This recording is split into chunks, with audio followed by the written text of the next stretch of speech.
Gila, oke gila. Halo, welcome back to podcast Cang Panah. Kali ini kita kedatangan Mas Sule. Sebelumnya kita tanya-tanya dulu nih asal usul nama dan pekerjaan saat ini. Mungkin Mas Sule bisa memperkenalkan diri terlebih dahulu. Ya, nama saya Yusaini. Saya tinggal di Kota Langsa. Saya ini bekerja di Ada enak di muka. Kenapa? saya ini bekerja di PT PLN Persero di Rayon ID ULP ID atas nama Yantek yang dipekerjakan oleh PT Alam Hijau Energi.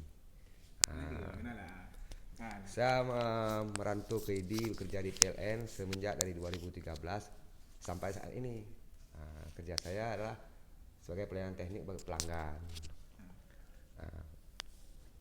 Apapun kerja-kerja kami antara sip ke sip, baik masuk pagi, sore, dan siang maupun tengah malam. Sip kami kerja sekitar 8 jam untuk melayani pelanggan yang bila lampunya mati, padam. Kita selalu di callback sama pelanggan, kita meluncur cepat pelanggan untuk melayani memuaskan kepuasan pelanggan dari pihak PLN. Ya. Jadi saat ini Mas Sule sudah bekerja di PLN selama berapa tahun, Bang? Dari 2013 untuk Sampai sekarang ya. sampai sekarang itu. Sekitar 9 tahun lah ya. Lebih kurang lah. Lebih kurang ya. Ini dengan Mas Sule ini kita akan sedikit mengulik-ngulik Boleh? tentang dunia perantauan. Ya, boleh. Sebelum di PLN, Mas Sule asalnya dari mana lu asalnya? Asal bilang dikata, boleh dikata saya aslinya orang tua laki dari Lok Sumame, orang tua perempuan dari Langsa. Jadi saya sekolah di Lok Sumame dari SD sampai SMP. Begitu melanjut ke tingkat SMA ataupun setara sekarang yang saya sekolah dulu SMK, saya melanjut SMK di Langsa sekitar 3 tahun. Dan begitu lulus dari SMK, saya berkecimpung di PLN sebagai pencatat KWH meter dikarenakan keadaan lagi konflik gitu. Saya agak segan pulang ke Lok Sumawe karena saya lagi mencari ilmu kan. Jadi disitulah saya bercimpung dengan PLN sampai sekolah saya tamat, saya bercimpung PLN dan sampai sekarang alhamdulillah saya dipercaya PLN, saya diberi kerjakan di Yantek di PT Alam Hijau Energi yang dikerjakan di PLN ULPD. Jadi pertama mulai merantau itu ke Langsa ya. Ke Langsa sejak tamat SMP. Setelah itu, setelah di Langsa, Tamat sekolah di Langsa. Saya sempat bekerja di restoran juga. di restoran Di juga. restoran lama itu juga salah saya teringat di kota Intan. Yang punyanya itu orang Cina sekitar lebih kurang 2 bulan lah, 2 bulan. Karena kan saya merasakan karena yang datang tamu pelanggannya pun orang-orang PLN di Langsa. Saya banyak mengenalkan 1-2 orang, jadi saya merasa malu. Jadi makanya saya keluar kembali. Habis itu saya balik lagi ke Lok Sumawe, saya ke laut. Lama saya ke laut sampai saya berkeluarga di Lok Sumawe. Sampai sekarang istri saya orang Lok Sukun. Saya ke laut sampai sekitar lebih kurang hampir 3 tahun lah. Gitulah Pak Arif. Berarti selama Mas Sule di Langsa itu kan berarti di perantauan ya. Menurut Mas Sule, bagaimana cara kita bisa bertahan di perantauan? Ya, pengalaman saya yang sudah saya perantau ya, kita namanya kata orang Aceh ya, taduk belat punggung tajak belat tapak. Jadi kita hak orang yang kita open, kita berteman, cari teman, jangan cari musuh. Karena cari musuh itu cepat, cari kawan itu mudah. Disitu kita harus ringan tangan, tidak boleh ganggu orang. Jadi kita sering tanya kawan, ngobrol sama teman-teman, jadi kawan. Itu aja Pak Arif. Selama Mas Sule merantau ini, yang paling menurut Mas Sule paling pahit selama di perantauan itu ada nggak keadaan-keadaan paling sulit tuh selama di perantauan? Ada dulu waktu saya ada berkeluarga dengan istri saya, ada punya anak satu. Saya dulu sempat tinggal di Kampung Baru Langsa. di Langsar itu. Saya bekerja di Akli sebagai penagih-nagih rekening, nagih tunggakan rekening, dibayar gaji itu kalau nggak salah 1 hari 50.000. Saya nggak merasa kecewa karena Saya bayangin mungkin saya di bawah saya mungkin ada lebih lain orang lain lagi daripada saya. Dan pun istri saya, anak saya pun sabar menghadapi mungkin ini jalan untuk ya ke depan mungkin ya kan. Nggak tahu. Pernah saya makan siang sama istri Indomie, baik ikan asin. Kami tetap sabar menghadapinya. Dan alhamdulillah sampai saat ini Allah berkehendak lain ya. Mungkin dia menengok hambanya sayang sama kita selalu meminta. Nah, cuman saya yang kurang itu saya kurang sholat itu aja Pak Ari. Berarti itu masa-masa paling sulit lah di perantauan ya, Ya sama istri. sama istri ya. Setelah itu juga punya anak satu ya. Ya. Tadi sebelum kita mulai record itu Mas Suli sempat cerita itu pernah juga ke Long, merantau ke Long. Ya pernah. Itu berapa lama tuh dan gimana bisa merantau ke Long? Aceh besar ya. Saya masih lajang lah, masih lajang pulang dari Langsa sampai ke semuanya nggak ada kerja. Jadi ada orang termasuk family lah dia pergi ke kampung saya, dia ngajak minta dari orang kerja bangunan, termasuk saya ikut juga ke Long. Itu pahit juga saya rasakan, hampir 3 bulan saya kerja di sana. Asal saya minta gaji selalu tunggu dan akhirnya pun saya pulang ke Semawe. Itu sangat pahit juga saya rasakan, pernah saya tahan lapar, makan dari pagi kadang siang nggak makan, malam nggak makan, karena mungkin ya namanya pemborong lah. Nah, buat kita nasib kita malah gitu ya. Akhirnya lama juga hampir 3 bulan saya rasakan kayak gitu. Sampai saya nggak tahu sanggup tahan, saya balik lagi ke Semawe. Itu aja Pak Ari. Itu setelah kerja di PLN sebelum. Itu di Langsa masih mocok-mocok kerja di PLN juga, cuman belum menetap saya balik ke Semawe. Namanya kita masih lajang, pikiran kita kan berubah-berubah. Nah, jadi saya pulang ke kampung, habis itu merantau ke Long, habis itu balik lagi ke Semawe, habis itu balik lagi ke Langsa. Jadi selama perjalanan hidupnya Mas Suli udah merantau ke Luhut Semawe dan ke Long ya. Ya, Selain itu ada lagi ya ini ke ID sekarang. ke ID sekarang ini juga dikira merantau ya. Walaupun sekarang di Langsa udah jadi tempat tinggal. Ya dapat tinggal, udah punya rumah kan, udah punya anak pula jadi udah tambah 2 orang.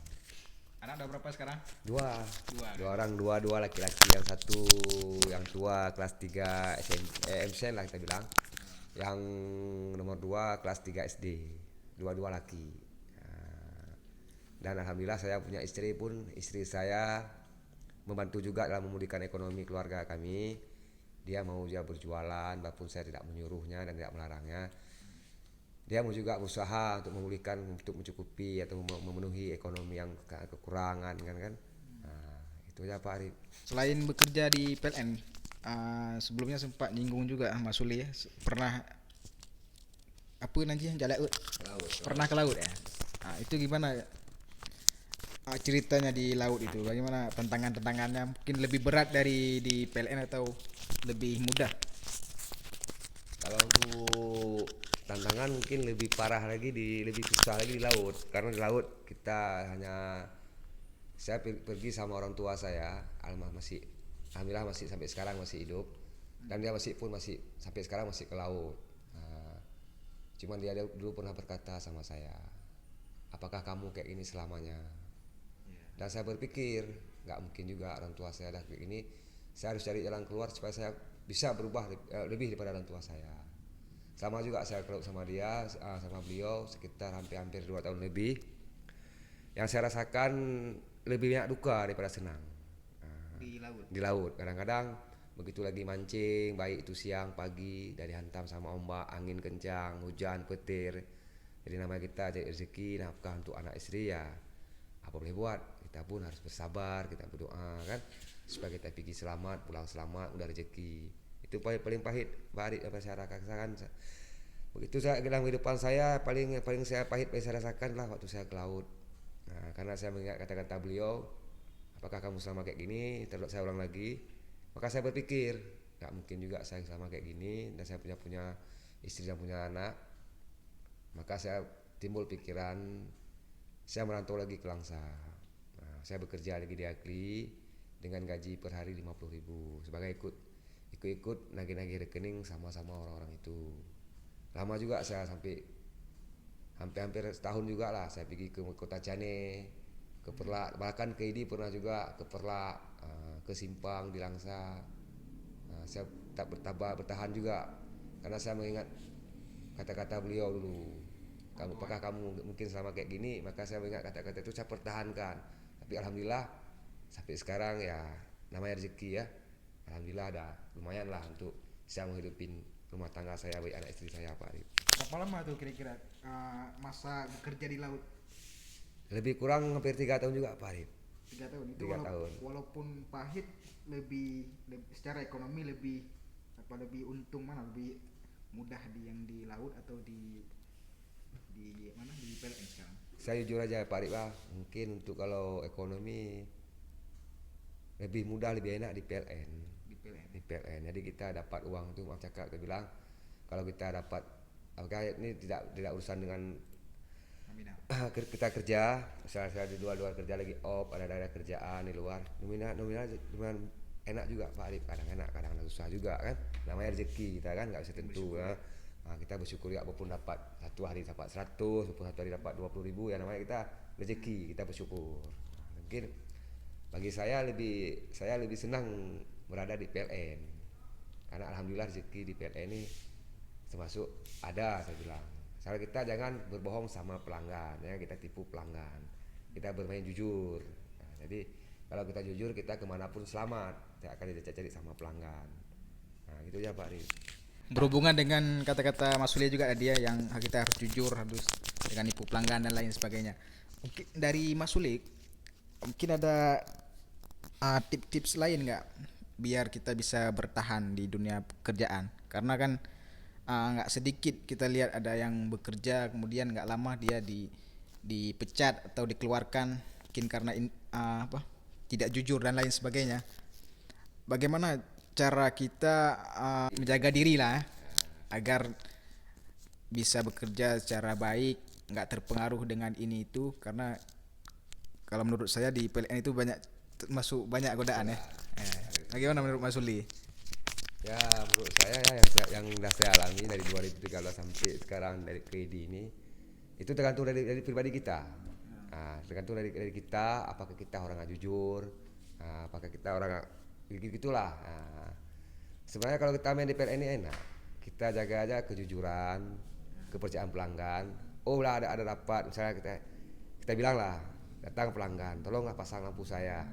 Kita tidak langsung mengambilnya, bisa kita lempahkan ke gerai. Jadi kita aman, biarpun di gerai dikasih wawang rokok untuk kita, jadi kita aman. Dari pelanggan pun kita aman, dari PLN pun kita aman. Alhamdulillah kerja kita pun aman. Memang kalau kita merugikan perusahaan, ya namanya perusahaan, dia kan nggak mungkin dirugikan. Daripada rusak susu satu belanga, lebih rusak dicat satu orang. Gitu aja mungkin Pak Arif bagi saya. Ya kalau kita jujur baik sama pelanggan, alhamdulillah kerja kita tenang, nggak bakal dicari pelanggan, aman kita bekerja. Gitu aja Pak Arif. Oke Mas Suli, selama saya kenal Mas Sule ini termasuk pekerja keras yang saya kenal ya. Mungkin dari Mas Sule bagaimana tuh bisa menjaga diri, nggak ngeluh lah bekerja ya, apa yang tugasnya kita kerjakan, nggak banyak komplain. Bagaimana cara Mas Sule itu mendidik diri? Mendidik diri lah. Ya namanya kita tugas ya, kita kerja sama orang, baik kita kadang orang membutuhkan kita membutuhkan orang. Kita namanya satu wadah di PLN itu kan, saling bantu, saling bahu membahu. Biarpun itu agak berat, mungkin saya ikhlas karena kita sama-sama teman ya kan, sama-sama merantau, dia butuh kita butuh kita. Kalau memang tanggung jawab kita memang harus bekerja keras, ya wajib kita bekerja keras, namanya kita kerja sama orang. Ya wajarlah kita diperintah sama orang. Kalau kita nggak mau bekerja keras, nggak mau diperintahkan sama orang, jangan kerja sama orang, buka usaha sendiri. Cari modal biar kita jadi bos. Jadi kalau menurut saya itu, kalau bekerja keras tuh memang udah kebiasaan saya untuk bekerja keras, bukan saya cari muka, bukan saya cari apa-apa. Namanya kita satu wadah, satu lingkungan di PLN, satu nama yang kita bawa ini adalah PLN. Pelanggan kan yang tahu PLN, semua yang di PLN ini kan orang PLN, dia nggak tahu baik, maaf cakap, dia bilang baik itu pegawai maupun kontrak, yang tahu kan PLN, orang PLN. Jadi kita untuk membuat perusahaan ini menjadi maju, ya kita sama-sama saling membahu, membantu supaya perusahaan ini lebih maju lagi ke depannya Pak Ari. Bagus sekali jawaban Mas Uli ini. Ada nggak trik-trik dari Mas Uli ini agar kita lebih bekerja keras lagi ya?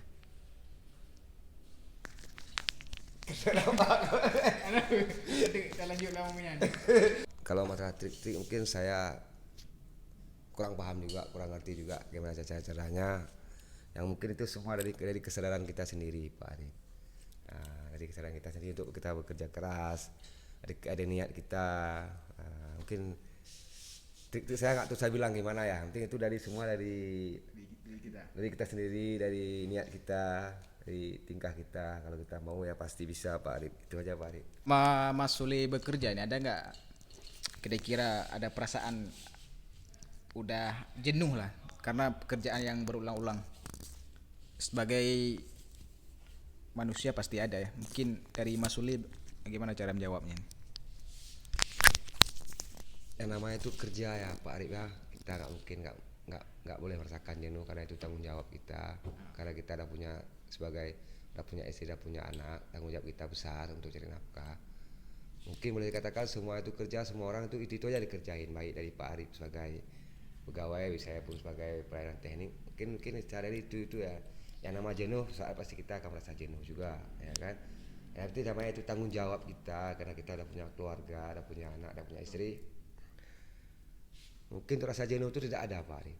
Nah, nggak ada rasa jenuh karena kita memikirkan ke depan, tanggung jawab kita besar, anak kita ke depan, kita harus bisa dia pendidikan yang lebih tinggi pada kita. Udah kita kayak gini supaya anak kita ke depan lebih pada ini. Maka kalau bekerja itu saya rasa nggak ada rasa jenuh bagi saya. Nah, mungkin bagi orang entah nggak tahu juga ya. Nah, itu aja Pak Arif. Nanti harus ada kesadaran diri dulu ya, baru untuk menghilangkan rasa jenuh itu ya. Biasanya yang hadir di podcast Campanah ini ada sebuah lagu lah. Lagu apa mungkin yang bisa memotivasi Mas Uli untuk bisa kerja keras lagi lah? Ada nggak lagu-lagu? Kalau lagu saya nggak ada Pak Arif. Nah, karena saya nggak pernah. Lagu yang diputar tapi ya. Ya saya nggak tahu bilang karena lagu banyak, saya kalau segi lagu saya nggak pandai nyanyi, cuman saya pendengar musik juga saya kata juga suka, tapi untuk penyanyi saya kurang karena itu. Bagi saya lagu nggak ada Pak Arif, itu saya mau Pak Arif. Satu aja nih untuk penonton nih, biasa yang hadir di podcast ini ada yang membawakan lagu walaupun hanya 2 lirik, yang penting nyanyi. Biarpun 2 lirik namanya. Saya nggak gimana ya Pak Arif, nggak merasa nggak menghafal gitu kali, karena begitu saya dengar saya langsung tahu oh ini lagunya. Tapi kalau saya untuk mengingat ke belakang ke depan apalagi saya nggak tahu Pak Arif. Lagu Arif mungkin lagu Arif. Itulah saya nggak tahu Pak Arif. Ya karena saya tahu gitu saya dengar baru saya nyambung. Nah itu ya Pak Arif, itu lagu saya maaf mungkin nggak ada. Nggak ada lagu. Aduh Mas Uli ini kecewa penonton nih. Ya mungkin itu saja dulu bincang-bincang kita dengan Mas Uli. Semoga ada pelajaran yang bisa kita ambil. Sampai jumpa lagi di next video.